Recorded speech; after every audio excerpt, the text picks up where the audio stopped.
vegetables, and whole grains, because the producers tend to be small producers. They don't have the kind of political clout that the big commodity producers of corn and soybeans and wheat that gets processed do. These subsidies made products very cheap and therefore made it profitable for the food industry to invest in the infrastructure for processing those products into the packaged goods that we see at every counter, in every corner store, in every vending machine, that are really ubiquitous now and all around us.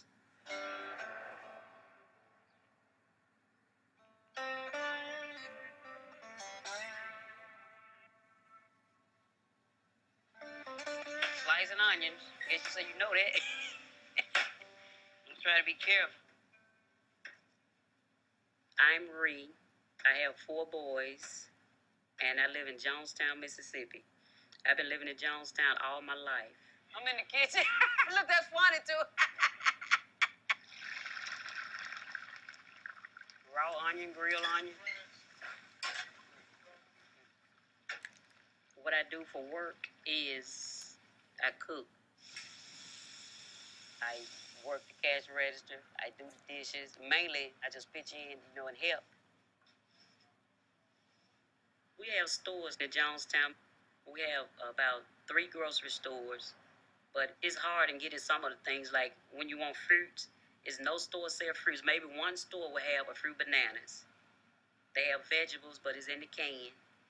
I love fresh vegetable and fruit. It's very frustrating they don't have it here.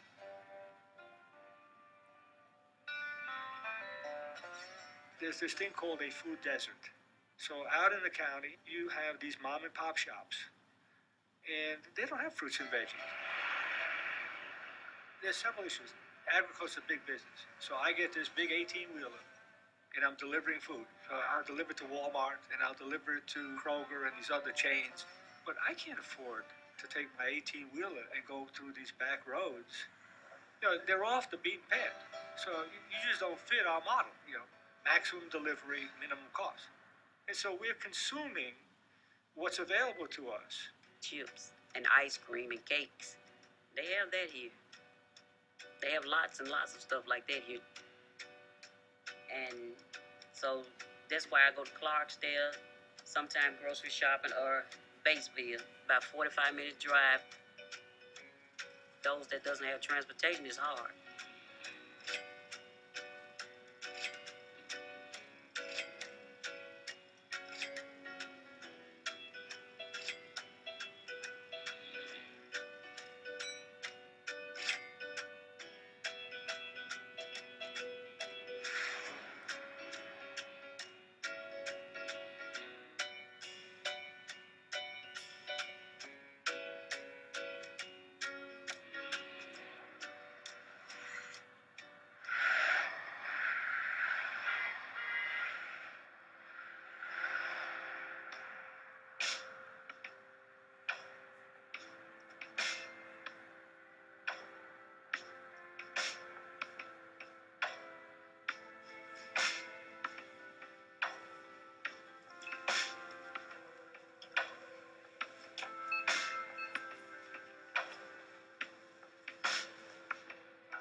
All right, how about mommy cook?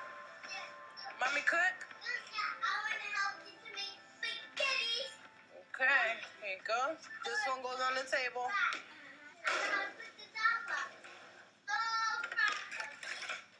The assistance programs in the United States are very hard to qualify for.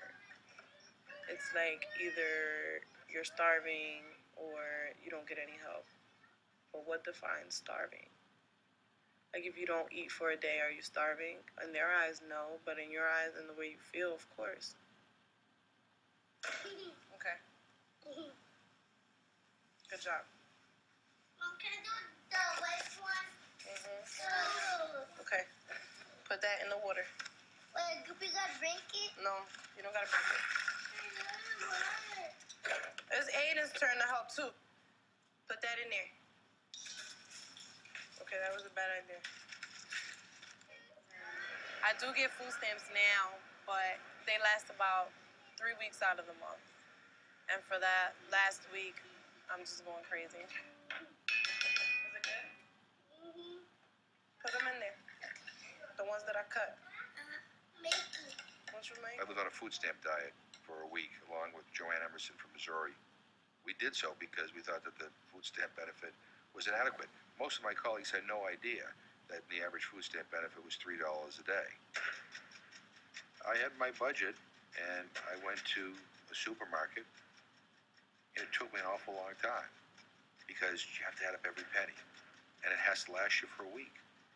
And so I did it, and I will tell you, I was tired, I was cranky, I couldn't drink coffee because coffee was too expensive. I mean, there were people who were living on that food stamp allocation, and you really can't. For us, it was an exercise that ended in a week. For millions of other people in this country, that's their way of life. Every day is a struggle, just to eat.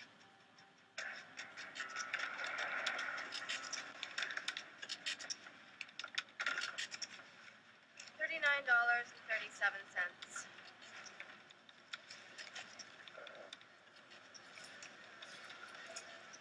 Did you take 35? You're gonna have to put something back. Back in the 80s, when I formed the End Hunger Network, we wanted to show what it was like to live in America and be holding down 3 jobs, and you've got a couple of kids and maybe a medical problem, and you've got to put food on the table, keep a roof on your head, and it's really a daunting task. And we wanted to make a film about that, and it was made 10, 12 years ago, and it doesn't seem out of date at all. It seems just as fresh as the day we made it. The problem is getting worse. The policy and my own feeling in this administration is that if there is one person in this country hungry, that is one too many. And for those who cannot do for themselves, society has to respond.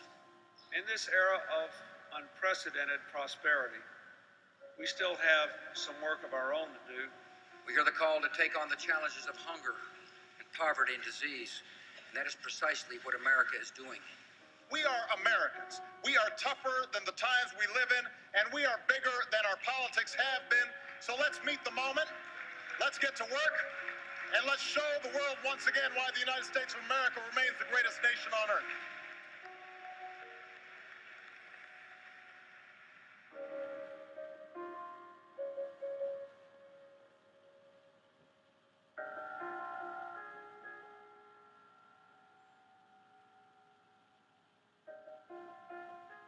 We've got 44 million Americans on the Supplemental Nutrition Assistance Program, what we used to call food stamps. 1 out of every 2 kids in the United States at some point in their childhood will be on food assistance.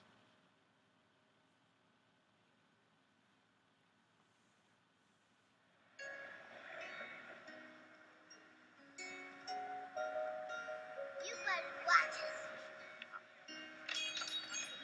Come on.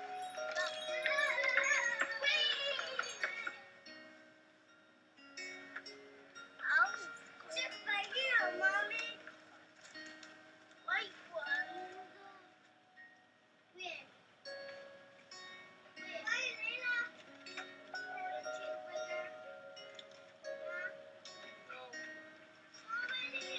No, you got chips in your hand. Come on. You don't need donuts. Aiden.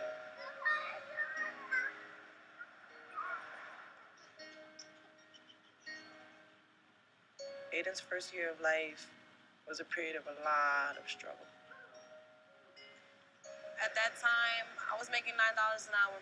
Buying food was really an obstacle for me. So I applied for food stamps, which means I was in the welfare office from 8 o'clock in the morning till 4:30 in the afternoon, to then be told that I was $2 over the income limit. So because I was $2 over the income limit, I was not eligible for even $1 in food stamps.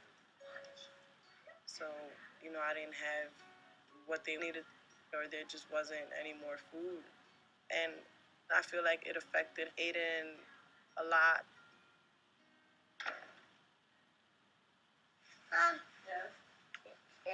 Piggy? My Elmo? Yeah. Thank you. I want to Huh? put it on the house. What happened? House. What happened with the house? Oh, no, mommy, no, mommy. What happened, mommy room? Aiden, he was constantly in and out of the hospital. He was diagnosed with G6PD, which is an immune deficiency. He has hearing problems. And earlier this month, he was diagnosed with speech delay. Any kind of nutritional deprivation, however short that it could be in those first 3 years of life, can have lifelong consequences for a child. It affects their cognitive development, their ability to get along with others.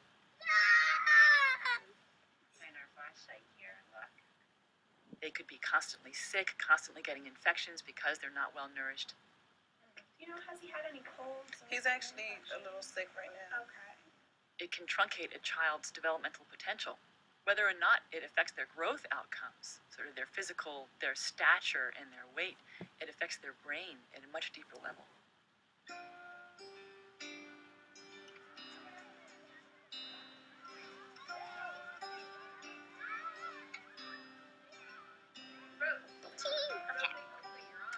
Okay, mine is about this goddess or queen. Her husband died, and he gave half of his kingdom to the Romans. And hunger definitely impacts my classroom. I have had students come to me upset, and it's definitely a huge issue in our small community.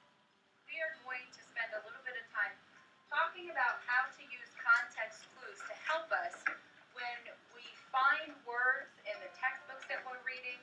One student in particular, Rosie, I just really felt she wasn't really applying herself in the classroom, and I couldn't figure out where that attitude was coming from. I felt that she just really didn't care about what I wanted her to learn, or that school was that important. And what I realized when I brought her in one day was the main issue was that she was hungry. I struggle a lot, and most of the time it's because my stomach is really hurting. So let's take a look. My teacher tells me to get focused, and she told me to write focus on my little sticker. And every time I look at it, I'm like, oh, I'm supposed to be focusing. I start yawning, then I zone out. And I'm just looking at the teacher, and I look at her, and all I think about is food. So I have these little visions in my eyes. Sometimes when I look at her, I vision her as a banana, so she goes look at a banana. And then everybody in the class is like apples or oranges. And then I'm like, oh, great. What were the two that you were trying to narrow it down to? A and B. A and B. And why were you thinking A? We are tying the arms behind the backs of children as they go into public schools. We're making it so that we spend money for teachers, and then we deliver to them a lot of children who can't learn. The lost potential. Some of those kids could potentially be great scientists or go on to be leaders in our armed forces. But the impact that hunger has messes everything up. And as a result of that, we're weakening our nation.